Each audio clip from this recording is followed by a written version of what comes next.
In today's video, I'm going to teach you how to use the attachment field in Airtable. First, head over to Airtable's website and sign into your account. Once you're in, open the base and the specific table where you want to work with files. If you're new to Airtable, a base is like a project, and a table is where your records live, similar to a spreadsheet tab. Next, prepare a place to store your files. You can either add a brand new field or repurpose an existing one.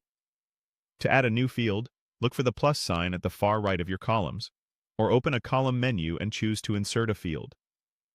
If you're selecting an existing field, make sure it's not already being used for something important, since we're about to change its type. Set the field type to attachment. This tells Airtable that this column will hold files like images, PDFs, videos, or documents. Once you've chosen attachment, confirm by creating the field or saving your changes. You'll now see an empty attachment column ready for use. Click into any cell in that attachment column to get started. You'll see options to upload from your computer. You can also drag and drop files directly onto the cell if that's faster for you. Airtable supports multiple files in a single cell, so feel free to drop in more than one item when it makes sense, like several photos for a single product or related documents for one project.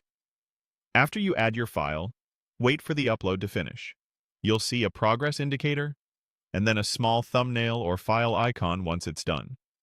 If you're uploading large files, give it a moment to complete before moving on, and consider compressing very large media to keep your base responsive.